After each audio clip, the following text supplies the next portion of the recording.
About this time last year, I put a video up on the channel for the release, the announcement of the Creator Expert Porsche, the kind of scale car. It's got a little more detail than a lot of the smaller models. I think you can look at like your typical city level car, and then you go a step up from that to Speed Champions, and then you maybe go up 2 steps and you get to something like this.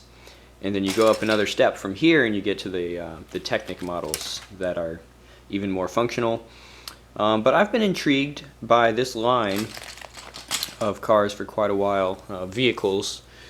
Goes back actually quite a ways, 10 years probably worth of cars now in this scale. I'm getting quite a collection, but I never did scoop any up directly from Lego Group or used or elsewhere. Until quite recently, I came across the Porsche on eBay. It was $80 with $20 shipping. So looking at $100 here, this retailed for $150, basically 30% off of the retail cost for a like new set. In fact, the alternate model that you can build here between the Targa and the Turbo, I think this guy had the Turbo built and the pieces for the Targa are still sealed in the factory bag. So some of these pieces are new and sealed. The rest of these are actually pretty good shape. I've looked through this. In terms of completeness, I think it was maybe missing a small piece from the engine. So there was an additional section of the engine that had ended up missing. And then one of the tiles, the SC6000 tile, I believe, is also missing. I do have the other printed license plates. So that isn't super crucial to me.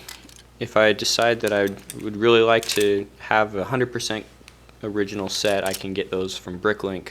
But at this point, I was more interested in having the majority of the car. I think it's like 98% of the car, 99%, to either reconstruct the Porsche, which would be the obvious choice. I've got the manual and all the parts. But the other thing I've noticed is there are some really nice alternate builds on Rebrickable. Probably the top 3 that I've seen would be a GT40. It's a really cool car. I like the car.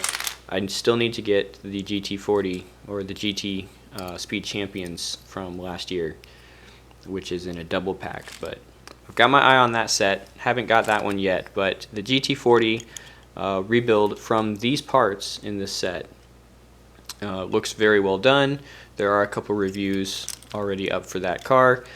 I think right now the instructions for that are $15, so that'd just be a matter of spending a little bit more to have the additional instruction manual and then building that up from these parts. The other one that caught my eye was kind of a roofless Bugatti, so the Sport Bugatti is also up there. And just pick one more would be, I think someone did a Nissan that looked interesting. So those would be 3 of the several very well done alternate builds for the Porsche set. One of the reasons I did go ahead and buy this, even though it's still about $100 worth, but the options right now for what you can actually build with these parts in addition to the original set are very well done. There's a lot of options out there at the moment. And on top of all of that, the other thing that I've been wanting to do for a while and haven't sat down to focus on between getting moved and doing sorting projects, and then earlier this year looking at doing more modular stuff, but I have had an interest in doing this scale of vehicles, but going back to some of the cars from the 50s and 60s style and looking at doing kind of that era of vehicles. I don't think that's been explored as much. There's a few mocks out there. Nothing that I have seen that I've been terribly interested in buying instructions for. And that wouldn't necessarily be a purely alternate build of this set. I think the set is going to be a starting point for that, to get a sense of the scale and how the functions work at this scale in terms of, you know, putting the steering in, getting things with the wheels looking somewhat correct, and where different proportions come in on and that kind of thing. So this would be more of a starting point for that, and then looking at building off of maybe a modified build with most of these pieces, or just going into something completely new and really only looking at, you know, how is the chassis sized, how is the steering integrated, and then building on top of that with completely new direction, new parts, and all of that stuff. So that's more of a long-term focus. I don't think we'll see anything within the next couple of months, even if I do get started right away. But this was kind of the first point in that stage of, you know, having something physical to work with, even if it's just going to be starting with the actual set, building that, getting a feel for it, for that size, and then I can continue to build off of that. And if I end up not going in that direction, the other options are out there in terms of the community mocks and the alternate builds, especially looking at that GT40. It's very well done. So I'll have to keep an eye on that. But I did want to mention that I had picked this up from eBay recently. Significant number of pretty recent molds, this one being among the most interesting in my opinion. This is called a triple wedge, triple curve, because it actually has 3-axis curve direction. So you've got this axis where it's kind of more of a drawn out slope. This would be the most pronounced of the part. Then if you look at it from the top, you can see where it does curve right here at the end. And then from the front, you can see that it's got that bow profile as it rounds this corner right here. So all 3 axes have a little bit of a slope to them. And of course, depending on which way you orient this, it is going to line up with other slopes in the LEGO system. They're pretty good about keeping everything somewhat compatible across parts that they've released already. So this one's definitely of note. The 5x5 without the studs was in the Tournament of Elements brackets, just as a noteworthy part released last year. Some other recent releases would be the 3x3 rounded section.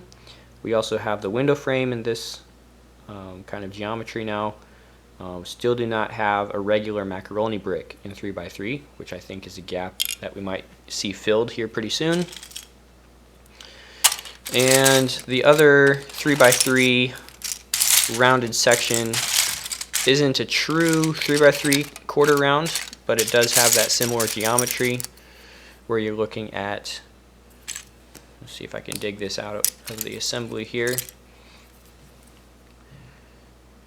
So it's actually the 4 diameter curvature profile on there, but it has an extra stud on each end to help lock things in, and also a pretty recent mold in terms of, you know, what's been introduced to the LEGO system in recent years.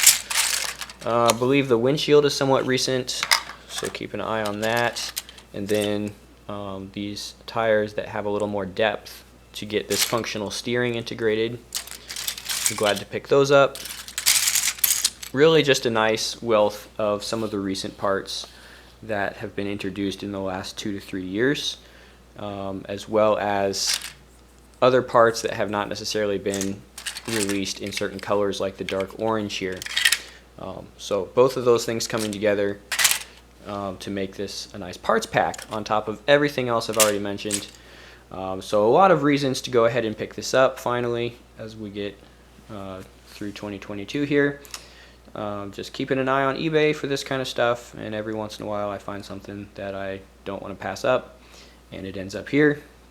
A little bit of work to go before I have something else to present, but just getting this out on the channel. But keep an eye out. We'll see where this thing goes in the next couple months, and I'll keep you posted. Thanks for watching. We'll see you guys next time.